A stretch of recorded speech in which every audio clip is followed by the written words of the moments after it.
Hello, everyone, and welcome back to the Common Sense Crypto channel. As with you always, this is Rich doing another video today on QNT. So I hope you're all having a wonderful day today, wherever you are in this great world. We're going to talk about QNT. I'm going to share two threads with you in this video. One shows you the brilliance behind Gilbert, and the other one shows a breakdown of QNT a little bit. So let's take a look.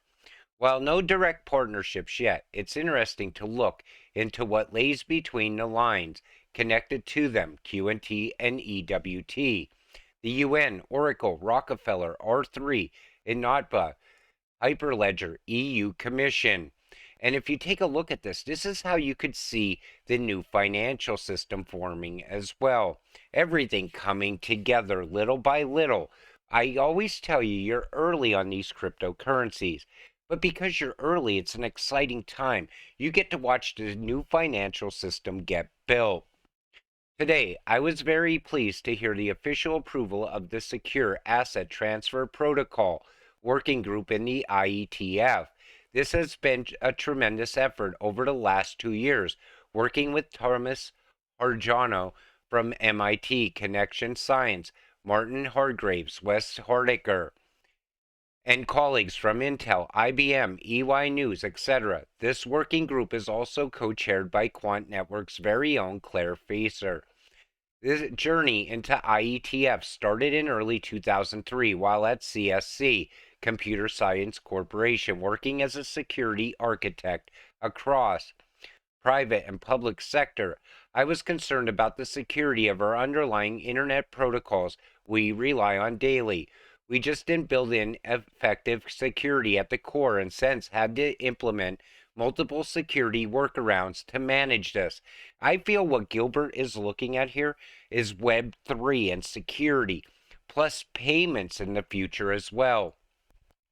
Since the late 90s, I was looking at how to better secure the internet, create an alternative secure zone as an overlay that can handle transactions that inherently need more security.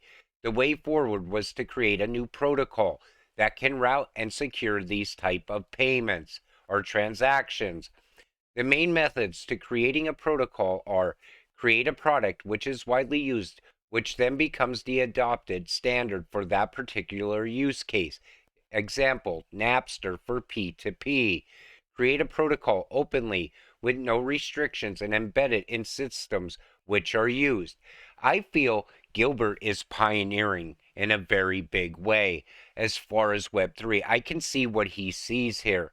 And it's about security and about how payments and transactions will work inside of Web3 as well. Widely, e.g., Telnet in Unix, TCP, IP in the early 80s. Create protocol standards through industry collaboration such as RFCs. Example, SMTP, HTTP, and SSL, TLS for secure HTTP, etc. There's a good example of adoption of protocols and standards when you look at OCI and TCP IP. I believe what we're going to see happen here is this. You're going to see DAG tied into this as well over time, where an open protocol was easier to access, simpler to implement, and widely adopted, started using U.S. Department of Defense in 1983, World TCP/IP Day. I decided the best option was to create a protocol through industry collaboration, and 20 years later, IETF was the right place and approach. Thinking is what led to establish the ISO standards, TC 307 blockchain ISO standard. Yet people still don't understand that QNT is going to be part of ISO 222, part of that new financial system. It's going to be the glue holding this entire system together. What does SATP mean in reality?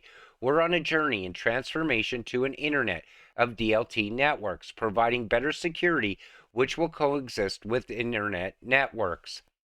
We see a future with networks much larger than the current internet networks of today, transacting data, information, and value.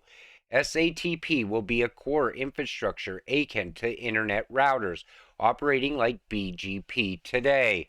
And yet, people still don't understand the type of value that Gilbert brings to QNT as well. And I'm telling you, this network that he's talking about is going to be massive, and it's just starting to get built. SATP will solve the following discovery: first, connecting DLT networks, internal, external, permissioned, permissionless, to discover and identify each other. Routing the protocol will allow gateway to gateway interconnectivity and routing to standardize handshakes to establish communication and transacting, then establish transactions across networks in a secure manner with the appropriate controls, integrity, and access checks. I'm very much looking forward to working on SATP and seeing how the industry will implement SATP in their products and networks. He's also talking about the operating system for blockchain. He's laying it out right there for you, and he sees how it has to be highly secure as well. QNT doesn't advertise or shill to retail, only by word of mouth. They believe in built it, and they will come. Plus, QNT doesn't need retail investors because of their huge governments and enterprise partnerships, using the tokens for license fees and transaction fees. Now, you look at this and you could see where the value in the QNT token is going to come from. All of a sudden, enterprise comes on board. They need license. They have to pay fees. They have to pay for transaction processing. All kinds of payments are going to have to be made, and fees are going to have to be obtained as well, utilizing the QNT token that we all hold. Now we're going to talk about the project. Rating 10 of 10. QNT utilized their overledger technology to interoperability connect blockchains and centralized legacy systems together. Overledger technology means they can facilitate blockchains in business environments. I like the fact that they could connect legacy into the new system. That's huge for me. Utility rating 10 out of 10. QNT is used for payments, dApps, license, transactions, treasuries, and more. Roadmap. QNT have completed their roadmap and have a real working solution.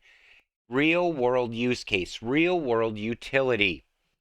Team rating 8 out of 10. QNT have BP, HSBC, MasterCard, Pfizer, and much more industry experience of 20 plus years within the team.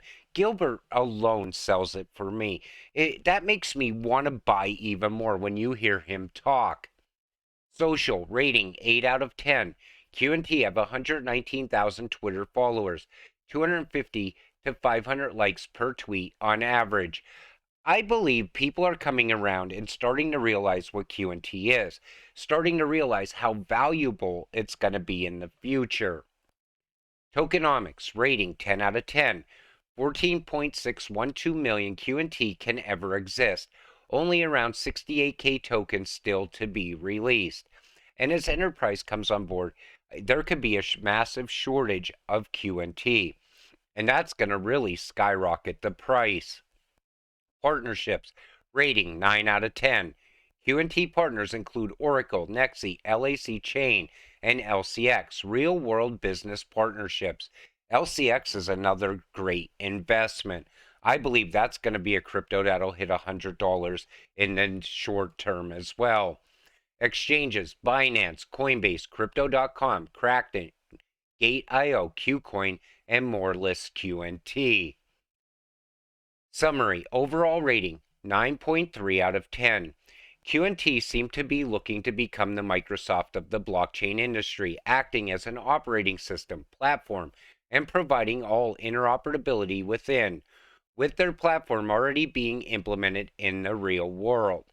You know, I always tell you, if you sit back and you really look at what's going on here, you can see the massive network coming together. That's the new financial system. We are in the fourth industrial revolution. Technology is moving so fast, laws can't even come out and be put in place in front of a CBDC. That's how fast the world is moving to that new system. As the current financial system breaks down and falls apart at some point, the new system will rise. These are the cryptocurrencies you need to be holding to set yourself financially free. QNT can set you financially free. One day we will be on here tweeting, "I told you so." When QNT price is 4 to 5 digits, it's going to happen. Why not at least buy one and hold? And that's what I always tell people. Just hold one of it. There's no reason that you have to go out there and buy a ton of QNT. Only invest what you can afford to lose. This way you could stay patient, sit back, watch this whole entire network form together. One day, all of a sudden, these cryptocurrencies, these ISO coins, are going to be at massive high numbers. And you're going to be sitting there. The only regret you will have is not buying more when you could have, while they're on sale right now. I still believe QNT is very undervalued. I believe in the future it's going to hit 100K. People always say Bitcoin's going to $300,000. It's going to $250,000 with no utility behind it. Where do you think QNT is going to go in the future? It's just a matter of time. But if you invest only what you could afford to lose, you can stay patient. You can make it to the finish line. I always tell you, stay positive and stay focused. With that said, we'll see you in the next video. I appreciate all of you watching my videos, and I want to thank you all for watching. Have a great night.